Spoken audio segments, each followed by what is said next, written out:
I'm Radha Mistry, and you're listening to Future Feelings in collaboration with Dean Audio.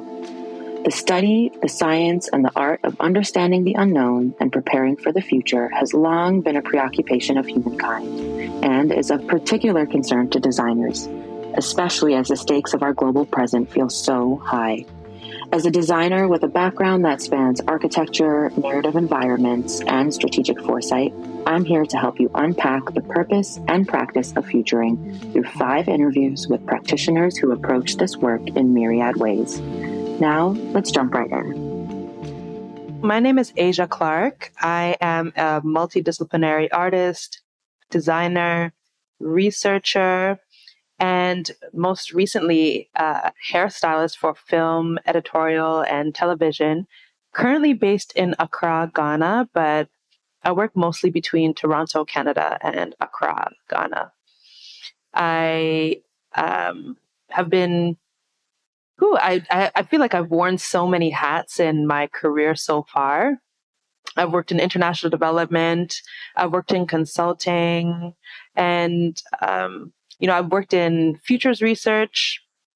But currently, especially since my new role as a mom has taken over, most of the futures type work that I do is in world building, which is really, really great because I get to be creative and then I get to stay home with my kid. So it's really good so far. That's always fun. Yeah. They're really fun. Kids are fun. I will say that. Kids are fun. So, so we haven't had a chance to meet in person or talk in person that much, but I have been on a few episodes of From Later's broadcasts, and we've been able to kind of chat about signals and things like that. And I think what I've always loved about what you've brought into foresight discourse is it's not you can kind of see where your other influences come into play. And I guess what I'm really interested in is, when I first learned about you through some mutual friends of ours, you were doing a lot of jewelry design, and you make these, for those of you who don't know, Asia makes these really beautiful jewelry pieces, among some of the other things that she does out in the world. But what was if you can kind of draw a thread from, I don't know, I've had conversations in this series with someone who was making short films with his little brother when they were kids, right? And he drew a kind of a thread all the way into the space of imagination and design fiction, very later on into his career. What's that journey been like from you? And you can go as far back as you feel like, but how do you get from then to now? I think for me, I've always been somebody who was able to translate ideas through my hands. I'm a very hands-on creative person. So I'd say my first real avenue of creativity was actually doing hair. I used to do braid ups and braids in high school for money. That was my very first type of job. I guess you could say I was doing hair in high school. And I always really liked doing very intricate designs. And then, coming into, let's say, my late teens and early 20s, I wanted to explore different forms of art. I have artists in my family. One of my uncles is a painter. And so, it was just gave me, the idea that kind of artistic life was possible. But then, I'm also the child of immigrant parents. So just being an artist was never going to be that was never going to be enough. I know that struggle. So I went on to do my undergrad at York University in environmental studies. And I think that's where I really developed, I'd say, my political ideology and the types of values that I have and the types of things that I care for, and then the types of stories that felt important to me. From doing, my undergrad, I started getting into international development work. All this is while I had started a jewelry line, Wild Moon Jewelry, and I was stocking stores and doing events and then taking months off in the year to go and do international development work in different countries with different Canadian NGOs. So my first stint was in Dominica in 2013 and 14. And then I came back and then I went to Trinidad and then I went to Ghana in 2016. Then I went to South Africa and Swaziland, which is now called Eswatini, in 2017, 2018. So international development really opened my eyes to different types of lived experiences and the rates at which we experience futures. Like there's that saying that the future is unevenly distributed. Yeah. And there are some places that I have visited that like are in some sort of like antiquity. They are in some sort of like space, but then like everybody has smartphones. So those are almost like, in some ways portals where you can see how things are in other sides of the world. Like, for example, here where I am in Ghana, I don't feel like it'll ever look like Dubai. It might never look like Singapore here, but like the future, that means the future trajectory of this space might have a completely different look to it, feel to it. And then you can never ignore like the impact of tradition and the types of things that communities and societies want to hold on to and then let go of. So those types of stories always really interested me. And then when I decided to pursue my master's at OCAD University in Toronto in the Strategic Foresight program, it was half like, I want to go to art school, but like, I don't want to just get a master's art degree. Like somehow this degree needs to be useful, but it ended up being really insightful for me.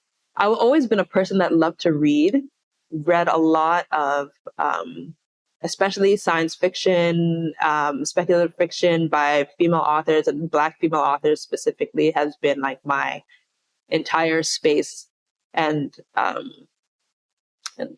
authors like Octavia Butler like really influenced me from my art to like my way of thinking in general, and so I just feel really inspired by them to be able to continue, like, I guess you could say, in that legacy, but like do it in my own way. And yeah, so I've worked with From Later, Foresight Studio, on and off over the past couple of years on different consulting programs and stuff that they have been doing, and working on my own projects. 2 projects that I'm working on now. One is called Vern, and it's basically a future scenario based in the year 2040 in Toronto. And we're developing a screenplay based on that. And then Strands and Structures, which is hair, like African hair aesthetics in Anthropocene's photojournalism project that was based in Accra, that just had its opening at a gallery here in Accra last month. Congratulations. That sounds awesome. Yeah, man. Thanks, man. It was a lot of work. We can talk about it more. But... What a feat. Yeah. And like, yeah, so that's where I am now. And I'm basically freelancing right now and working on my own passion projects. And one, like, world building is like a major thing that I'm interested in and doing on my own right now. And then I would say, especially because one could argue that like African culture, Afro pop culture is really having like a global wave right now. And Accra as a city is having like a moment since like 2019. Accra has been having a moment. So there's a lot of opportunity here, especially in the creative field, to like do really cool stuff. And so by just making myself available as a hairstylist, which is like one of my oldest skills, I've been able to work on some really great, cool projects here, like as a hair artist.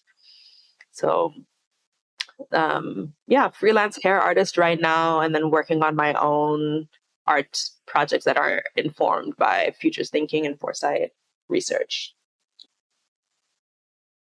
I love that mix. There's a few things you said that I just wanted to touch on. One was this idea that, and I think William Gibson is attributed, this quote is attributed to him, where he says, the future is here, it's just unevenly distributed.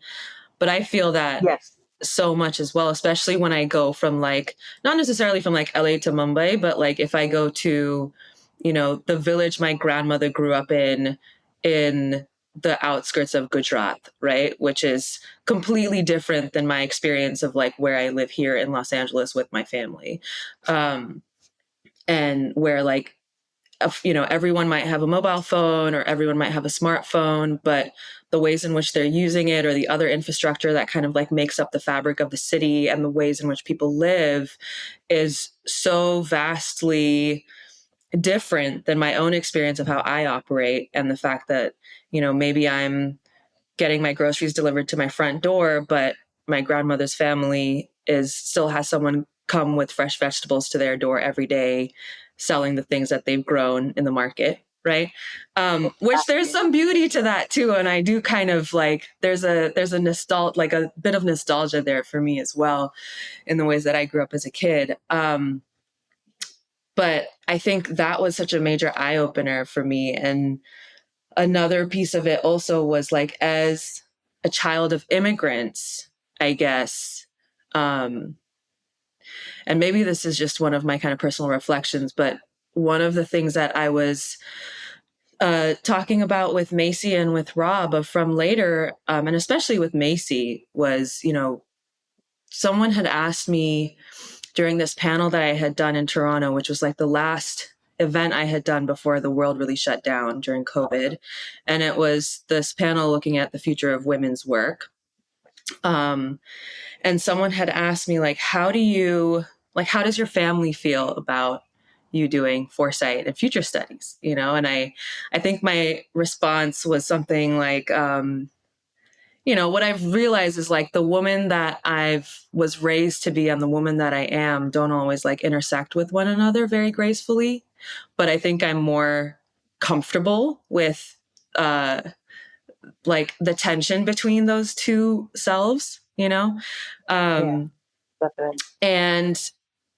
you know, and like, I also did the same thing. Like I did my architecture degrees and I practiced for a bit and I was like, this is not for me. Cause like what I really loved about architecture was the ability to like imagine other worlds and bring those stories to life in some way. And then you get out into practice and you realize it's not that. like especially it's not that during a recession, right? And so I was like, I'm going to go to art school, but how do I kind of like MacGyver it in a way where like art school feels productive?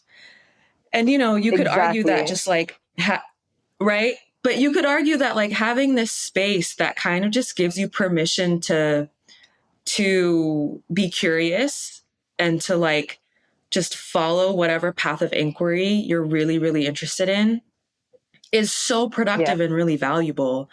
And I kind of wonder, as, you know, in your experience, like,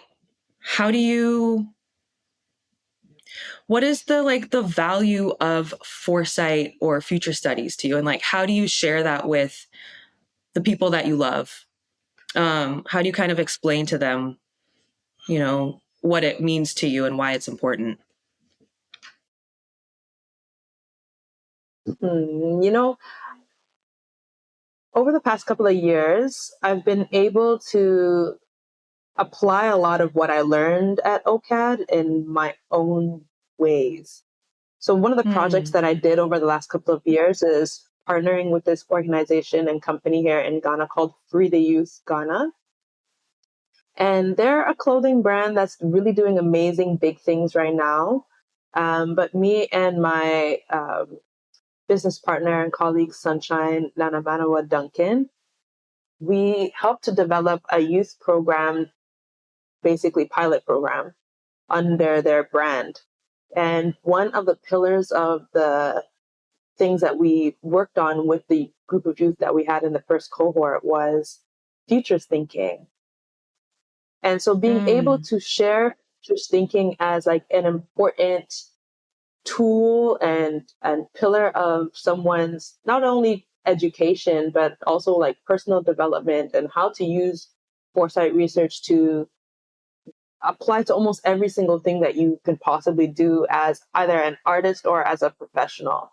I think just having that knowledge imparted on me and then me being able to impart that knowledge has been the best, I guess you could say, use of foresight for me so far. I love working with youth. I love teaching, and maybe in the future I could see myself like properly being an educator. But also foresight for me is so important because I feel responsible to imagine my own preferred future, my own plausible preferred future. Like, even if, even if, like, you know, either way, the future is complicated. Like, it's going to be complicated, but like, how much can I insert my will, my desires, my imagination onto that future in my own life and then further out into the community that like I'm working in? And it's done in small ways, but it's also can have big impacts especially if you work with youth, because you never know like how the knowledge that you impart will manifest in their own lives. Right now, I love working with hair, especially because I love visual aesthetics. I love creating things that people can see and be like, whoa, I never seen that before. And maybe people don't necessarily think about tying futures thinking to African hair aesthetics unless you're planning to do like casting for the next Black Panther. You know what I mean? But like, but like, I think about it. I think about like, especially in like the last project that I mentioned briefly, Strands and Structures. I was driving down the street one day and I saw a broken, abandoned building that just looked like it was stopped in time. And I was just like, how did this building come to be that way? And like, how come it feels like people are just detaching themselves from something that is like broken and like an eyesore, and everybody's just passing it like they don't care? And I felt like that was like I guess you could say, for me, that was like a metaphor for a lot of the things that we disconnect ourselves from, whether environmentally, economically, socially.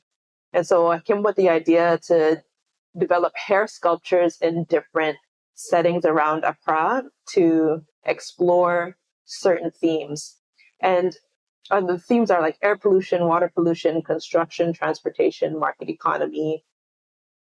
And people really like loved it and were drawn to it because it looked at important issues, but didn't, I guess you could say, it wasn't confronting in such a way that was like, was made to make the viewer feel guilty about the fact that like they didn't pick up the litter that they saw on the ground. Like, it's really just like helping somebody to like connect to the issue, understand the issue, care about it for at least a couple of minutes, and then maybe use what I've done to help them think about how they can incorporate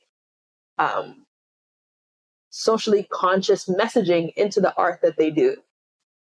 So like the project was really beautiful. It was really fantastic. And I try my best not in my art to like inspire people to think, but I don't want to prescribe that, like, you have to look at the future in this particular way, or you have to engage with things in a particular way. Like, we need to make sure that we support people to just give them the information and then allow them to come up with their own ideas and thoughts and feelings around it.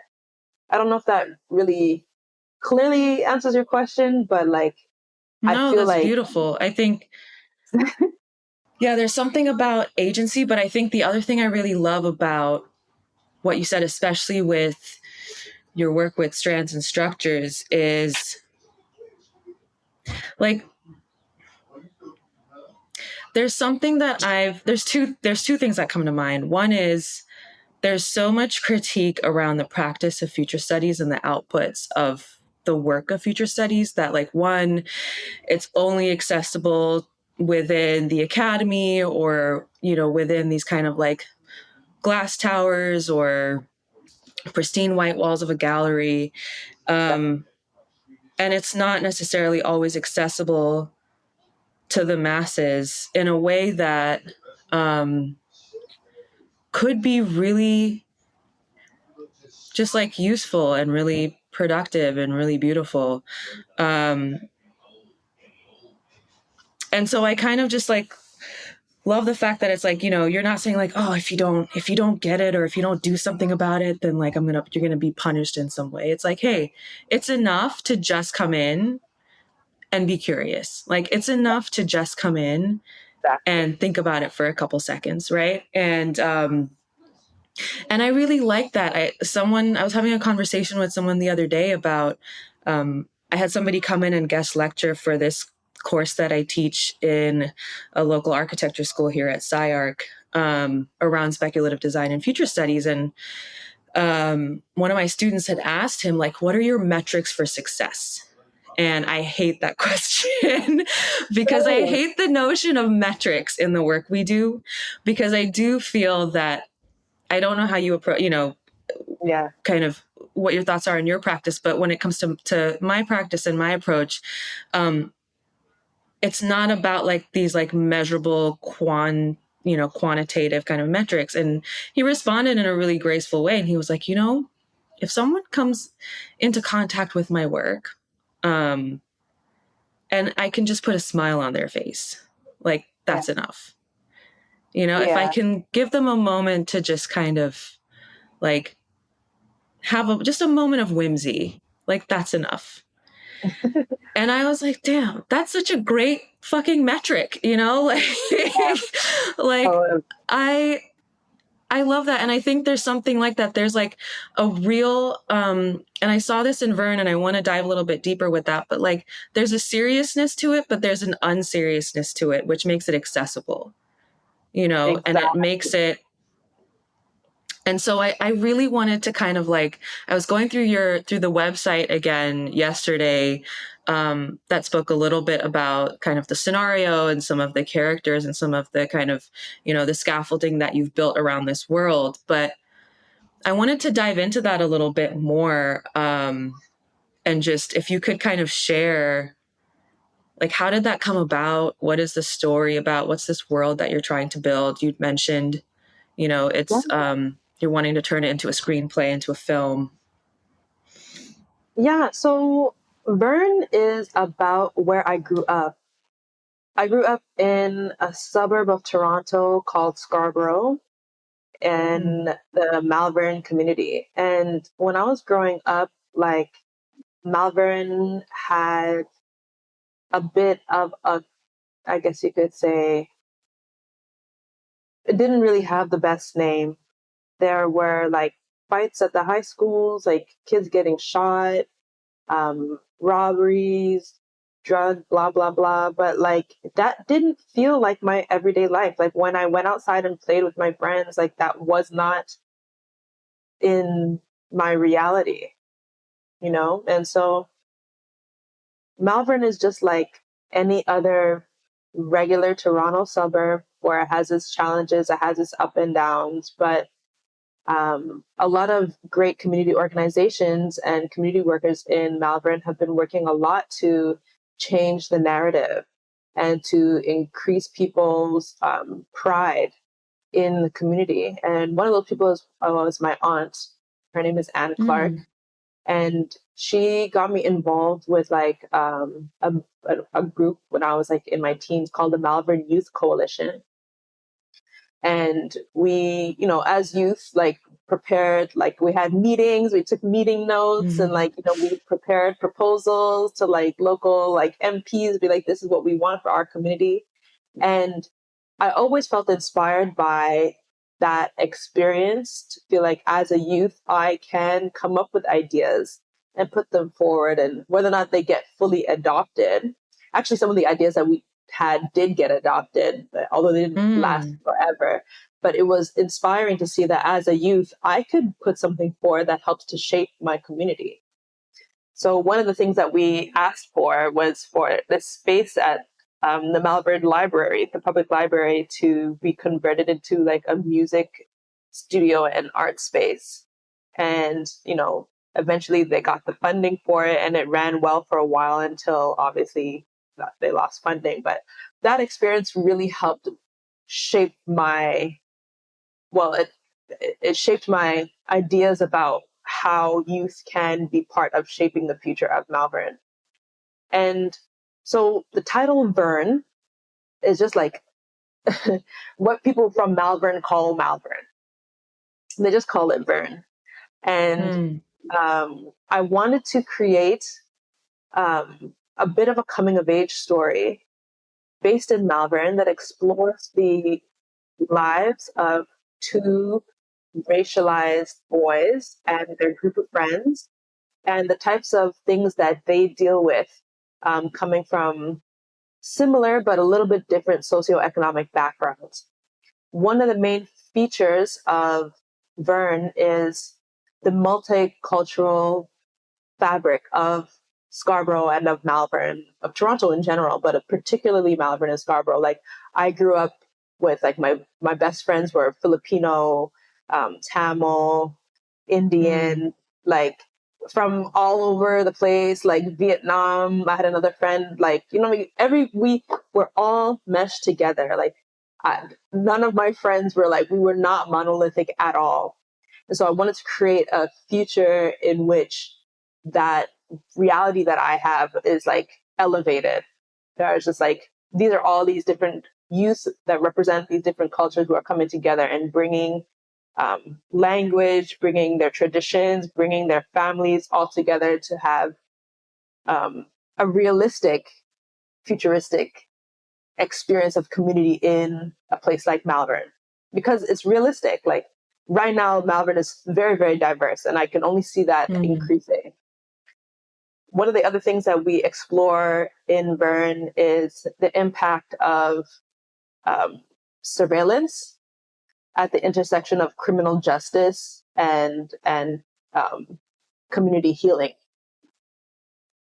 So the surveillance system in Vern is multifaceted, and it's not just that there are, you know, like cameras at every corner. Is that the community members, in the interest of community safety, somehow snitch on each other. And so we tried to find out ways like, how can we protect dissentful thought in a community where you can't necessarily trust who you're saying things to? But at the same time, that community structure of interrelational surveillance also helps to produce a certain level of safety that Malvern has never, or is now finding, like experiencing. So we're exploring the tensions of that. And then also the criminal justice system. This is a future in which we think about, okay, you know, there's especially in the last couple of years where there's been a lot of talk about like criminal justice reform and police accountability. So we explore what would a future look like if there were actually no police? What if the police were actually abolished? And that is a future in which surveillance reigns supreme. in this particular future, in this world. Yeah. in this particular world. So, like, what does that look like? Like, when there's violence, like, what does that look like? When you get apprehended, like, who apprehends you? Is it like community apprehension? Is it a robot? And then when and if you juvenile detention, what does your sentence look like? Are you, are you just like in there reading books and, you know what I mean? Or are you supporting, like in this particular future, the experience of being in juvenile detention is supporting the surveillance apparatus. So people are watching the cameras and supporting the algorithms to understand what type of behavior is suspicious and not. That's so interesting because I'm just curious about this for a second, but like, because I also like wonder, do detention centers exist in the same way, or does like rehabilitation happen like in community, or, like what are the other things that you decide to abolish from the world, or from society? Like, what are the other structures? One of the other structures that we explore is one of the final frontiers, something that I'm really interested in is I guess you could say, the protection of your neuro data. Yeah. And like, that is like a precipice that we're on right now that I don't feel like is happening in a lot of like mainstream conversations. And so Vern also explores, like, if we're all supporting surveillance of each other and, in this particular future, people are engaging in community therapy that allows for certain practitioners to have access to like your brain data to support with like new techniques of neuro feedback, fMRI kind of technology that helps to reroute, traumatic experiences in the brain. So because of that, maybe there's not necessarily, if you're going to get that type of therapy, maybe like there's not necessarily that much of a need for jails. You would only go to juvenile detention or jail if you really did something wrong. So there's, in this particular future, the crime rate is very, very, very, very low. So when the shocking thing happens that I won't give away yet, it's like the community really has to reckon with like the impact of what they have given up in the level of surveillance inside themselves and outside themselves that they have allowed to happen in the interest of community safety. If you don't have agency, especially over your neuro data, then how can, you know what I mean? Like, how can you defend yourself? Yeah, damn. You know what I mean? So those are the types of conversations that I'm trying to, like, it's still playful and it's still artistic, but I feel like these are really serious conversations that need to be had on a more mainstream level. And it's not like they've never been had. Like there's movies like what's it called? Eternal something of the Spotless Mind. Sunshine of the Spotless Yes, Mind? exactly. Is that what it is? And then Minority Report. And then, you know what I mean? Like, those are the types of movies and stories that are like, and then even Inception, where like, are your ideas yours? Like, those are the types of like big Hollywood films I get to talk about those things, but most of the characters are like white. Not and most relatable. of them are, like, exactly. Most of them are white. Most of them are like, most of them are like live in James Bond houses. Like none of them. Like, bro, how are you paying for this mortgage, my friend? Exactly. Like, what do you do? What do you do? Do you have an investment property? Sit around and pontificate for a living. Exactly. I'm really enjoying this new Netflix series called The Kitchen. because Okay. it feels like I don't particularly see this future being exactly like that, but like Yeah. there are societal pressures and then obviously surveillance and then Yeah. different experiences with all sorts of things from like life and death to like paying bills to like every single little aspect of people's lives is shifted because of bigger issues like geopolitical conflict and then climate change, which like those are like the two unavoidable like things that like are going to impact almost every future on every second part of the planet, like, you know. So but anyways, what I mean to say is that I want to create a future through Vern that explores these issues, and maybe there are some structures that remain the same, but then maybe there are some structures that are profoundly changed. And it would be ideal, like I said, you know, before, so it's like it would be ideal if we could have like a perfect future. But like the truth is like it's gonna be challenging in its own ways. And I wanted to be able to explore that in a scenario that felt similar to what I grew up in. The thread I've seen, at least, even through like your jewelry and your hair art and your and your futures work, is there's this very tangible element to the work that you do, right? There's a lot of making that's kind of like integrated into your process. Yeah. And there were some really interesting like artifacts in the world that you had built as like an access point into Vern. Yeah. And I was wondering if you could just speak a little bit to some of those, um, because Sure. they do really, I really believe in the power of like tangible artifacts to allow more accessible portals into like futures worlds and futures thinking. Um, so yeah, I would just love to hear a little bit more about that.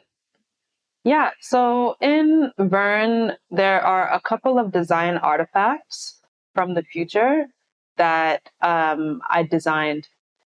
The first one that I designed is called a ski mask. And it's a play on words of like, you know, like your typical ski mask, but its its purpose is to obscure your identity from facial recognition software. So it's completely like made up wearable tech, but it's like those like full face visors that people used to wear during COVID times.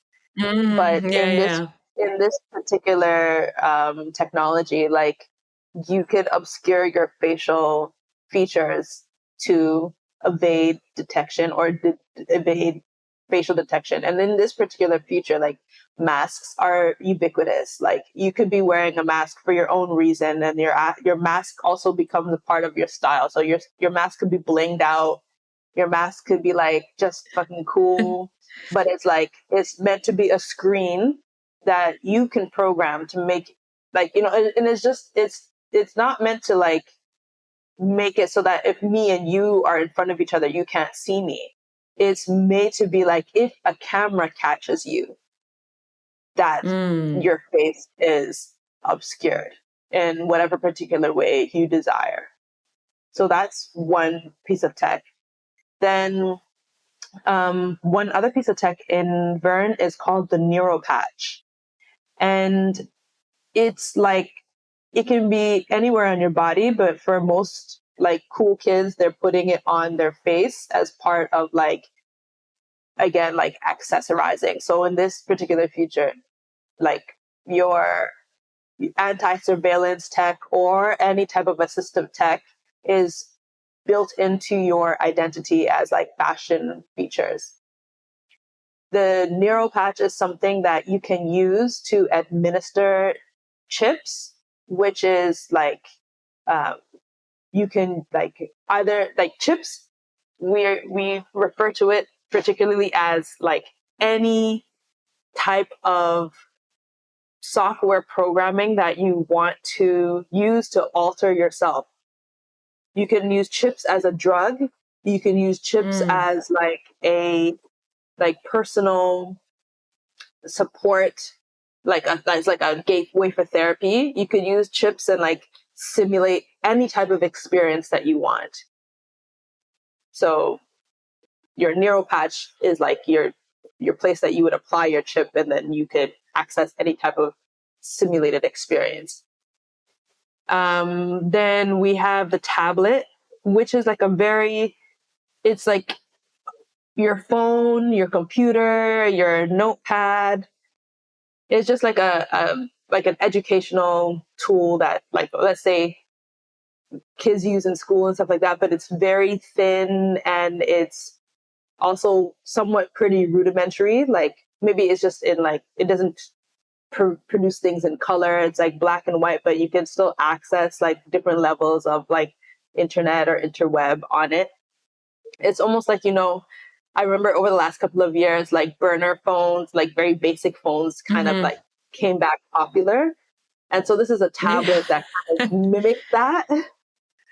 Yeah. And it's made out of brass, right? And it's made out of brass. But inside is like, it's like a proper like tech device. Like you could use it for anything. And then the last thing are the gloves, which right now we're calling it Dexport gloves, but like we might change the name. And those are gloves that you can use to obscure your fingerprints. Wow. And also give you certain different types of powders that are also that's so interesting. Part of Thanks. There's so much here also like around even just the future of trust. Because if you can obscure yourself so much, like how do you trust that the person that you know is who they say they are, or that their identity is the authentic one? Or like, there's so much intertwined into this. And like, one of the things I really love about this world you're building is like, you are confronted with this constant tension of like, is this preferable or is it not? Like, do I want this or do I not? And like, to me, that's such a strong marker of like a really rich and like robustly kind of designed world. So, let me know when the movie comes out because I will be there. I definitely will. But I was like, I don't know, like when I'm going to switch gears just a little bit. Some of this is just like, I'm a little just curious in general, but I don't know. Both of us are like newish moms, right? You have how old is your son now?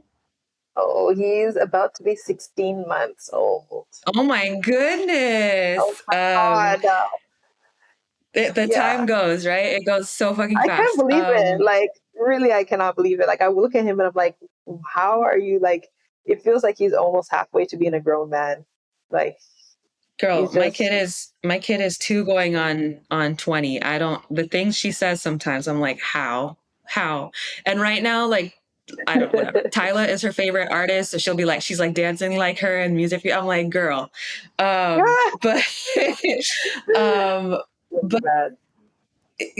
think, so my kid is a little over 2, but I kind of noticed, and I think part of this might just be, we were talking about this earlier, like maybe having very fleeting memory. But has your approach to, I mean, just your personal practice in general, like, has that changed? And how, I wonder if like your experience of motherhood has impacted the ways in which you think about futures or the kinds of futures that you're interested in.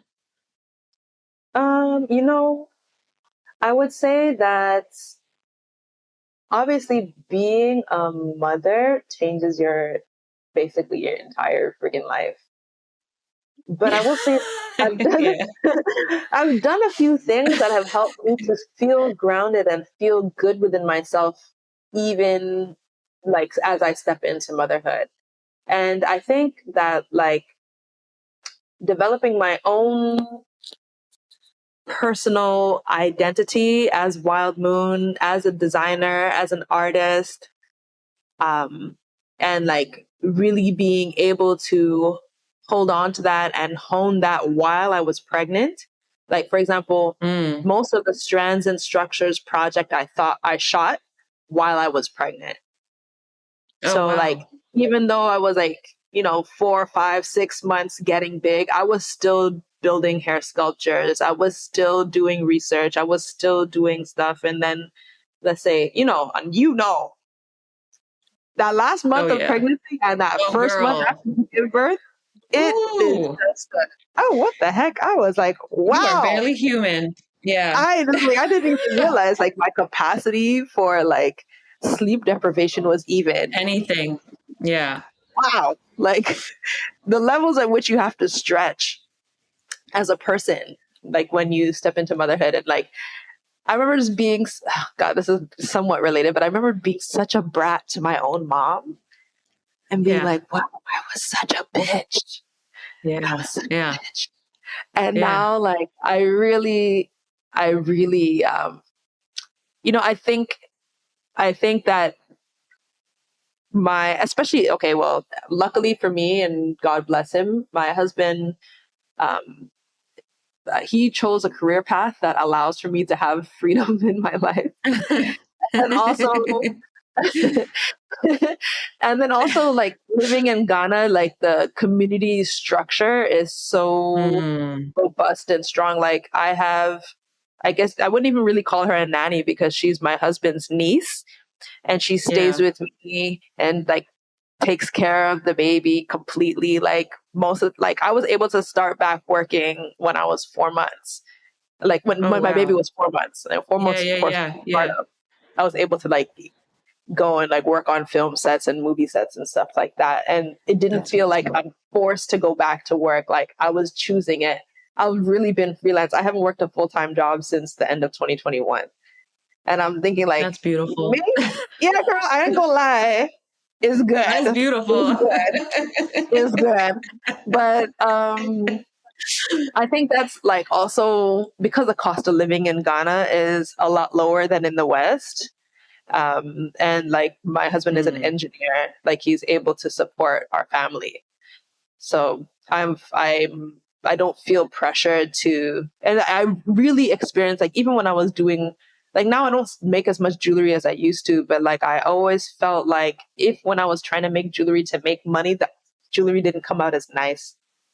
Yeah. And like now that I'm doing, like expanding my artistic practice, it feels good that I'm not doing it under the weight of capitalism in the same way as I would if I was living in the West. And that's just my reality. And I feel really blessed in that regard. Because, I feel safe and it allows me to feel like even now I'm pregnant again. I guess by the time this comes out, it'll be obvious. That's true. That's true. And I just like, I still feel very creative. I feel very I don't feel afraid of anything. I don't feel afraid of having another baby. I don't feel afraid of like being a full-time artist. I don't feel afraid of anything like that. I feel very supported and very loved on and helped and cheered on. So that has only become more apparent since becoming a mom. And I also feel more refined.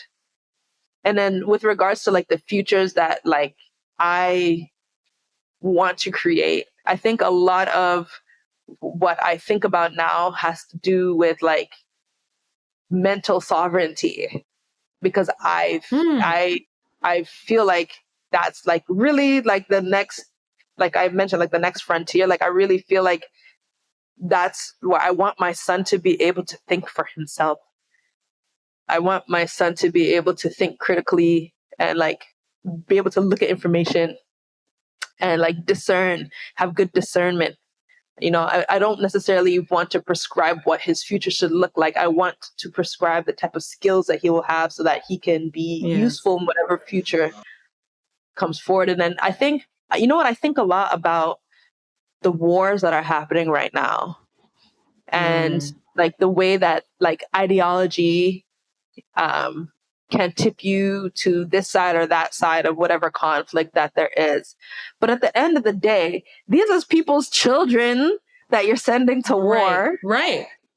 I can't believe somebody would want to I carried my baby for 9 10 months, let's say, I had Girl. a C-section.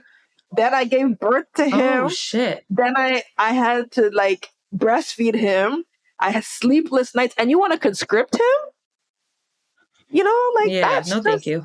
no, thank you. No, thank My husband and I were talking you. about that the other day, but that's a whole other conversation. I know I'm going in a different direction, but like I really feel Girl, strongly no, about I was that. like, maybe we didn't do our job well if that's what she's thinking. But I think there's like, you're so right about the like not being afraid after like when you like create life and you know, put that tiny human out in the world and then like keep them thriving for, you know, it hasn't been long for us. It's been, you know, almost like a couple years on average. I know there's people who have children who are way older and way wiser than ours, but like there's this like, I'm not, at least when it comes to like my practice, I'm like, or who I want to be in the world. Like, I'm still curious. I feel like I hopefully will have 3, 4, 10 more evolutions of myself, you know, and what I become in this world. But like, I'm not afraid of that uncertainty. And that's so real. It's so real. But the other piece of it is like, you know, my background is I'm trained as an architect, and so much of it is like what is it? I don't want to like build the world for my kid, but I want to make sure that my kid is able to thrive in the world that is created around her. You know? Yeah. And like that tends to be more of the motivation for me and the work that I do now than I think before.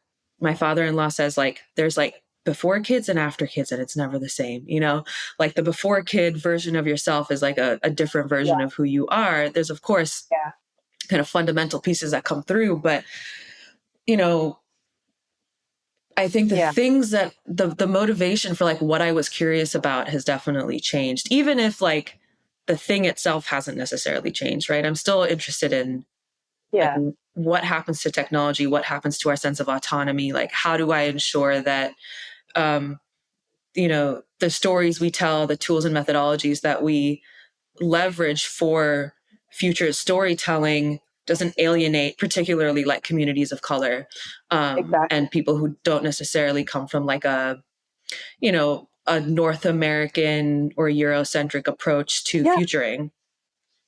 Exactly. You know? Yeah. Exactly.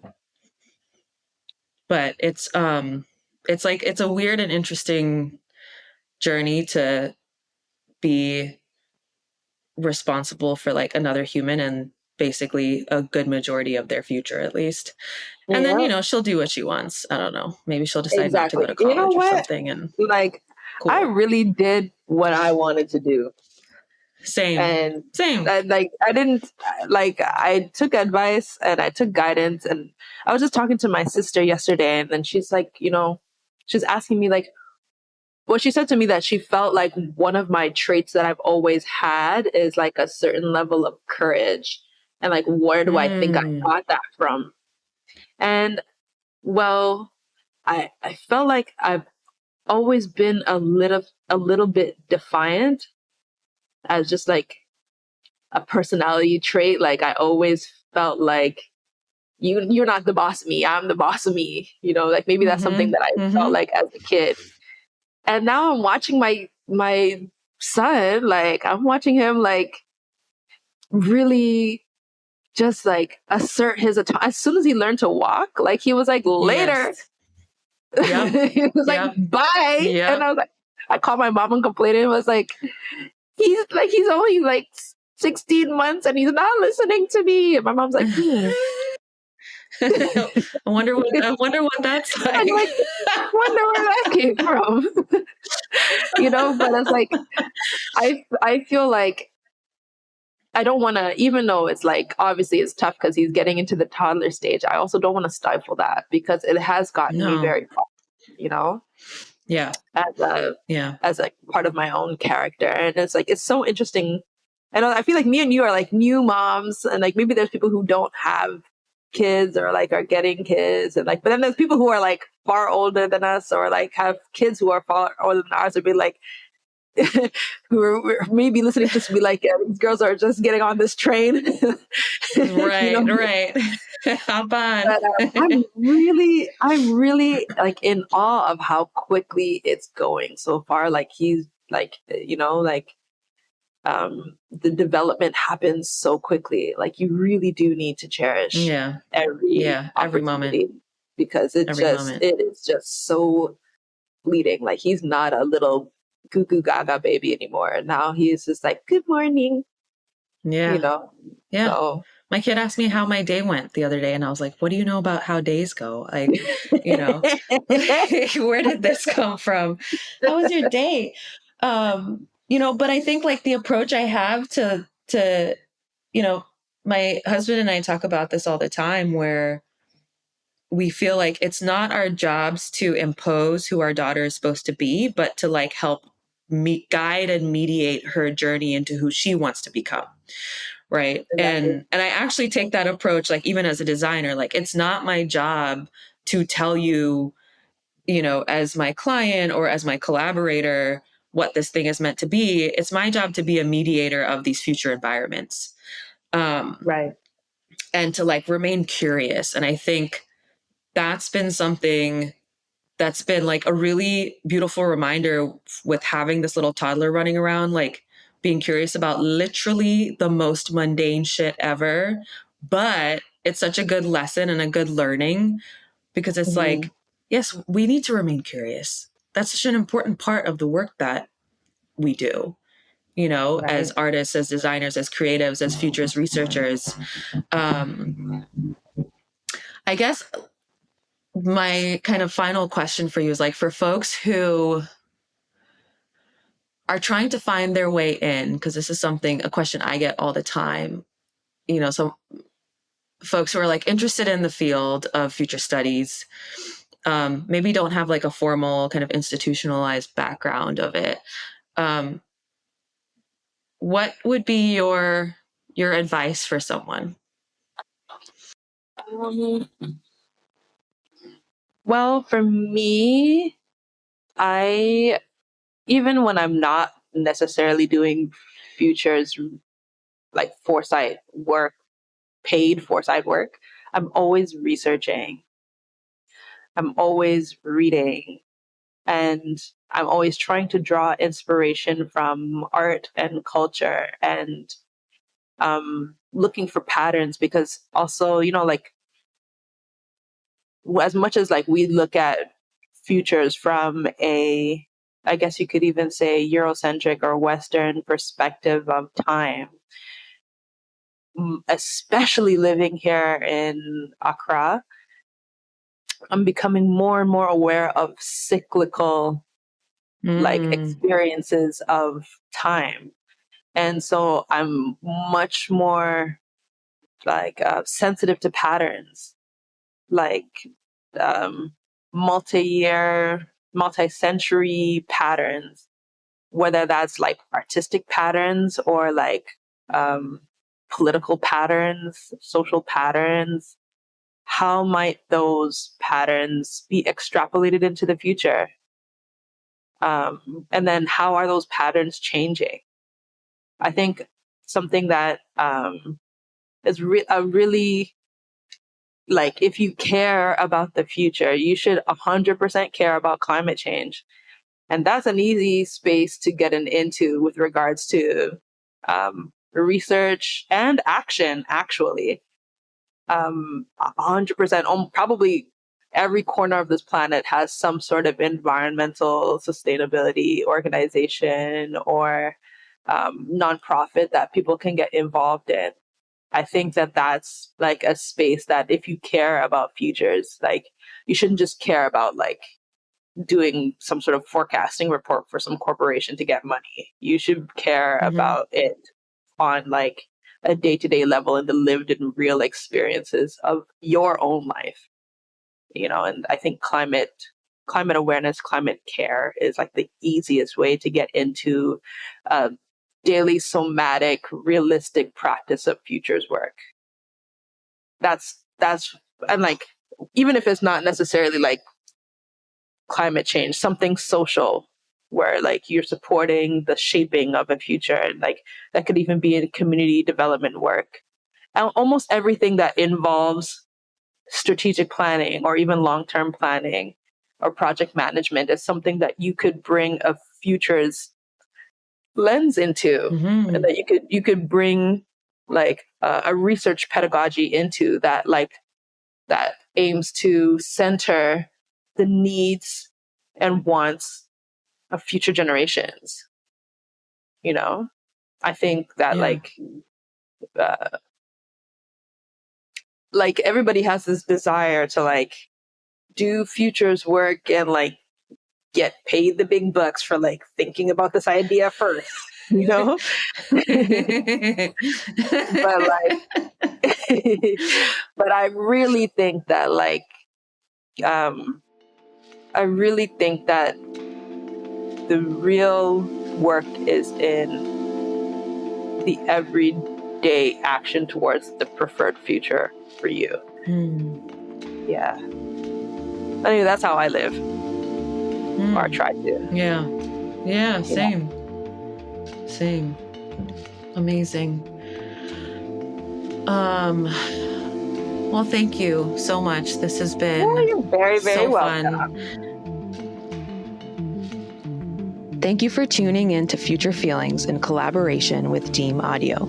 You can find our other 5 episodes on Apple Podcasts, Spotify, and Google, as well as explore Deem's podcasting program at deemjournal.com/audio. To keep up with my work, follow me on Twitter and Instagram at Radha_Mistry.